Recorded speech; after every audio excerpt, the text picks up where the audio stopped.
Hi, howdy, and hello, everyone. Welcome back to Finding the Middle Path, Be Drama-Free through DBT. We're on episode 6, and in this episode, we're going to talk about the skill opposite action. Okay, for opposite action, we're going to talk about the what, when, why, and how. Let's start with the what. What is opposite action? Well, simply put, opposite action is when you act opposite to the urge of whatever emotion it is that you're feeling. Now, I did use the word simple in there, but to use an AA saying, this skill is simple, but definitely not easy. It takes repeated effort over the course of the emotion and over the course of time to even see a difference in the emotion. However, scientific research has showed us several examples in which acting opposite actually helps you when you have a certain emotion. One example that they tell us about is using opposite action when you are facing something that you are afraid of. So if you repeatedly face the thing that you fear and nothing bad happens, your fear will go down over time. There's a lot of research that supports that theory. If you're depressed, getting active, even if it's only for a little bit over the course of time, will actually work to reduce your depression. So those are two examples of how opposite action works. Why act opposite? Acting opposite of your emotion can change or reduce your emotion. So even if it doesn't change it entirely, it can make it so that you feel the emotion less, which means that you'll be able to control it a little bit more and have effective actions while feeling the emotion. Acting opposite of your emotion can also help you return to your baseline. So if you get really sad about something or you get really angry about something, using opposite action can help you to return down to your neutral baseline so that you can continue acting in effective actions. When to use opposite action? There are a few specific times when you should. The first is when the emotion doesn't fit the facts of the situation. The second is when your emotion is too intense, has lasted too long, or acting on the emotion will not be effective. So I have lots of examples for this. For fit the facts, I'm going to go into that a little more in depth near the end of this episode so that we can kind of break down what exactly it means to fit the facts of the situation. But as a quick, simple example, an emotion that doesn't fit the facts is when you have terror in response to public speaking. And even though you're going in front of people, you're not actually in danger. So having terror in response to public speaking doesn't exactly fit the facts. And like I said, we'll talk more specifically about that a little bit later on in this episode. For an emotion being too intense, an example could be if you're at work and you're very hurt by the angry words of the teenager that you're working with. Even if you feel that emotion that's very intense, acting on that emotion is not going to be effective for you or the teenager. So using opposite action when you feel that really intense emotion can help you to be able to make a decision that isn't going to be harmful to you or the other person.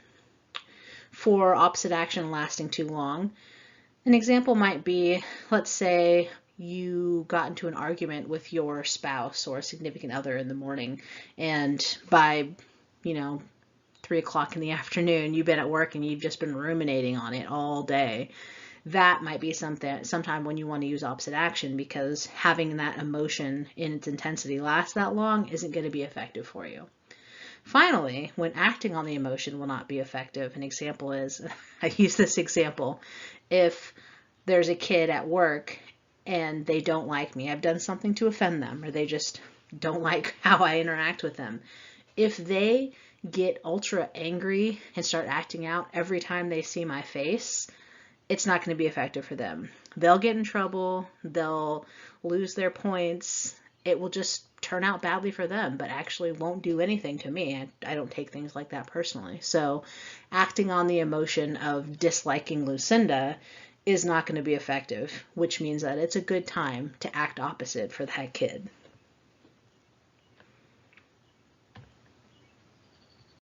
Okay, so we've gone through the what, when, and why of opposite action. Now it's time to talk a little bit about the how of opposite action. So in this section, we're going to talk about a variety of different emotions, the urges that go along with those emotions, and then the opposite action approach to those emotions. The first one is going to be fear or anxiety. Now, urges that go along with fear or anxiety are avoid, so avoid whatever it is that you're afraid of or anxious about. The opposite action approach is to approach. So whatever it is you're afraid of or anxious about, you go towards it. You face your fears, to use a well-known saying. This approach works for a couple of different ways, or a couple of different reasons. The first is, the longer that you stay in the situation, the more the emotion will go down. So you'll become less emotionally elevated as long as you continue to do whatever it is you're afraid. So let's go back to our example of public speaking. If you have a public speaking engagement and you're really anxious about it, the first couple of minutes of your presentation, you'll be pretty anxious. Your emotional elevation level will be pretty high.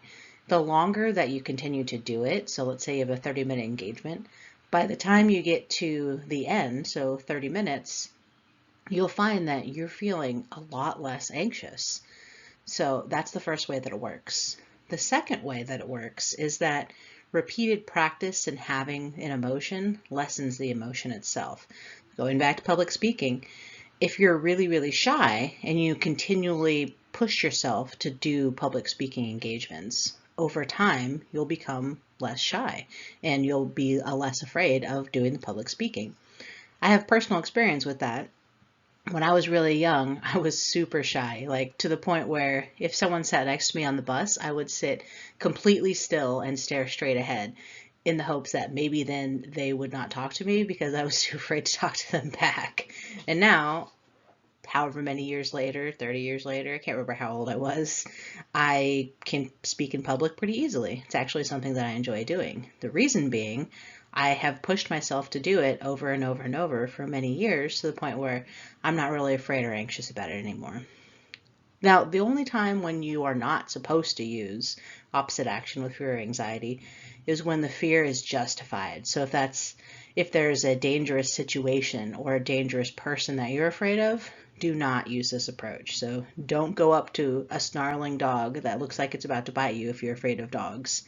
That's dangerous. The next emotion we're going to talk about is anger. So anger, some of the urges that go along with anger is attacking, which could include like passive aggressive attacking or, actual aggressive attacking. The opposite action approach then is to gently avoid. Now, this doesn't mean avoid having the feeling of anger.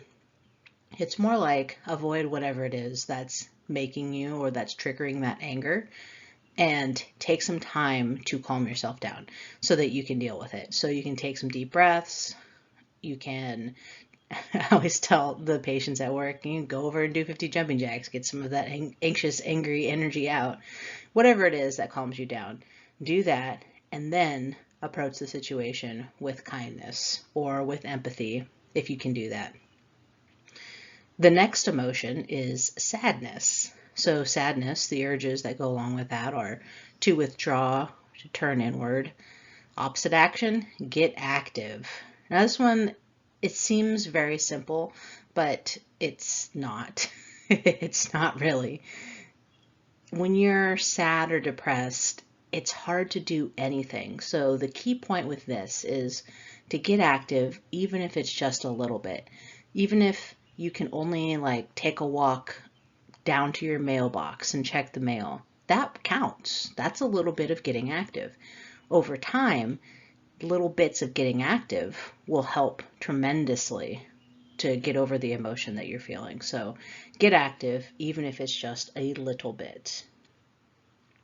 The next one we have is shame. Now this is where it gets a tiny bit tricky because there are two types of shame, therefore meaning that there are two different opposite action approaches.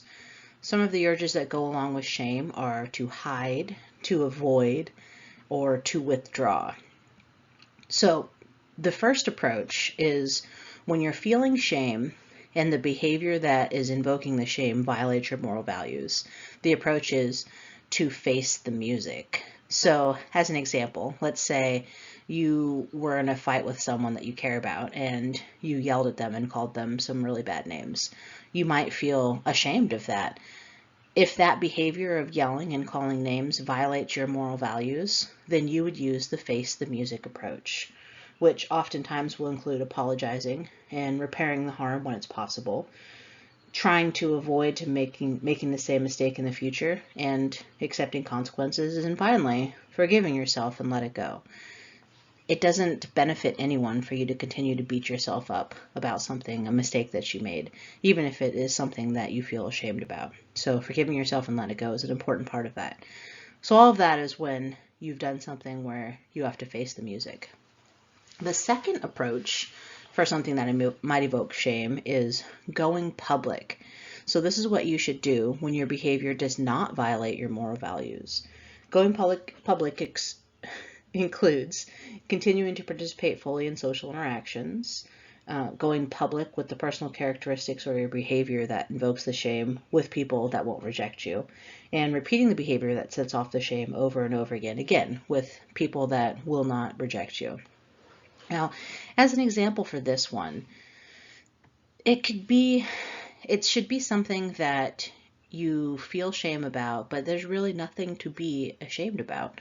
An easy example to understand is members of the LGBTQ community. So sometimes having those feelings creates shame within that person. So going public would mean coming out to people that they know they can trust, that aren't going to reject them or judge them about that.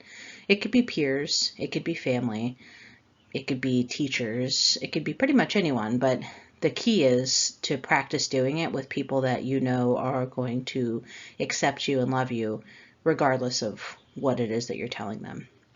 Another example would be having mental health struggles. This includes addiction. So a lot of times people will feel ashamed or embarrassed about being in addiction or having depression or any other mental health struggles. Those are not things to be ashamed of at all. They're just a part of who you are as a person. They're a part of what your individual struggle is about. So going public would mean being able to tell people that you trust over and over and over again until you finally begin to have less shame about those personal characteristics about yourself. Okay, our next emotion is also another tricky one because it has two approaches. And this is the emotion of guilt. So urges that go along with the emotion of guilt are overpromise, not to commit the offense again, or the opposite, disclaiming all responsibility for whatever it is that you've done. The two approaches, the first one is the same as shame, face the music.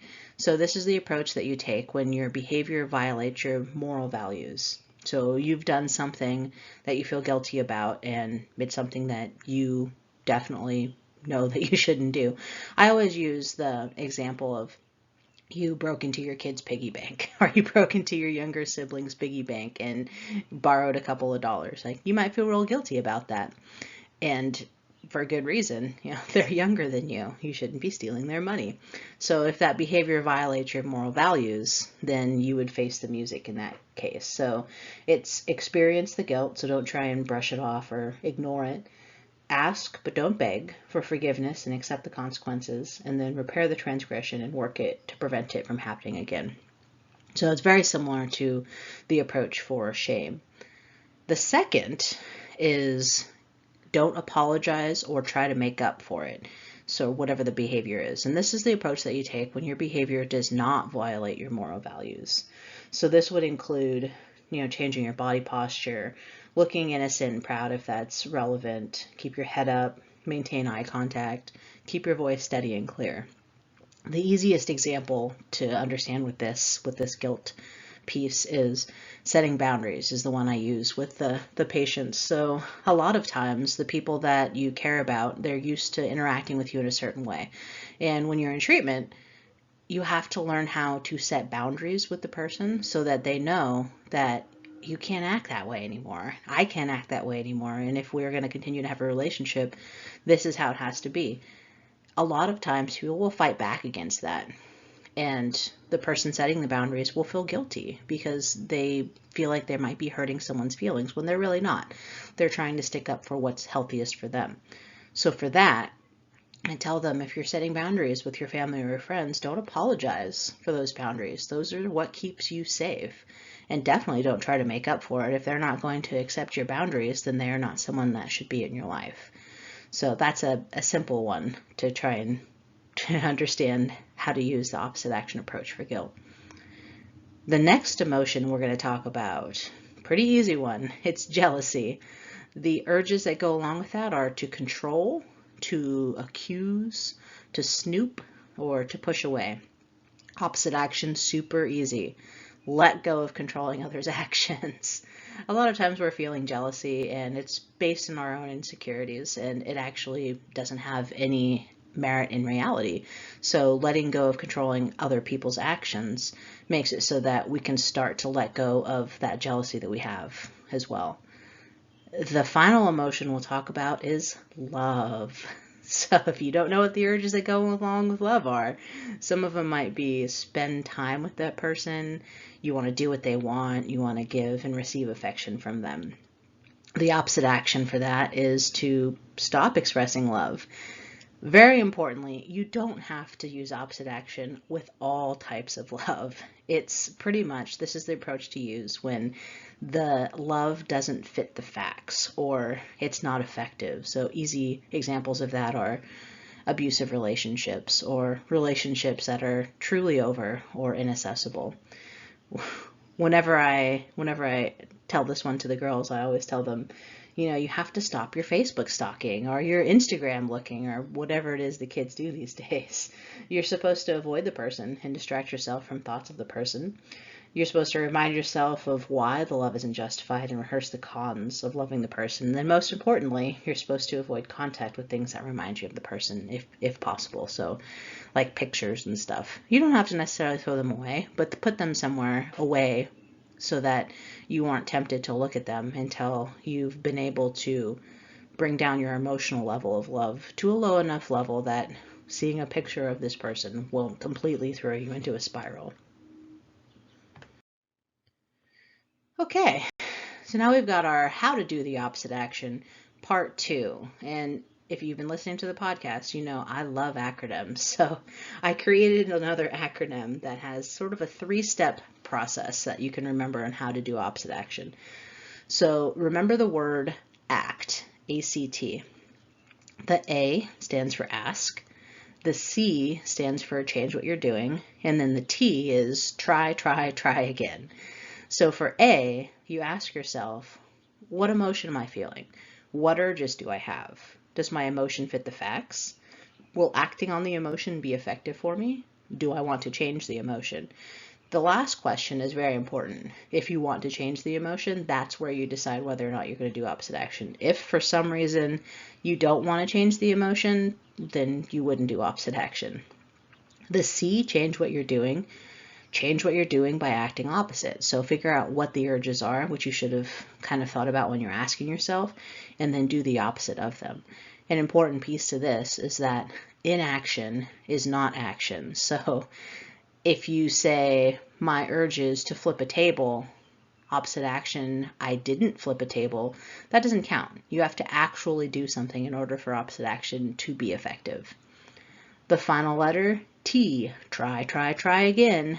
It takes more than one try of doing opposite action to get any sort of results. So continue acting opposite until the emotion goes down enough for you to notice. And it could take a long time for you to continue doing opposite action over and over and over. It might take a short time, but the point is you have to keep doing it until you've noticed that your emotion has gone down enough. The last thing we're going to talk about with opposite action is this phrase of fit the facts. So you may have noticed throughout this discussion, I've talked about whether or not an emotion fits the facts. So I'm going to try and explain a little bit further how you can figure out if your emotion fits the facts.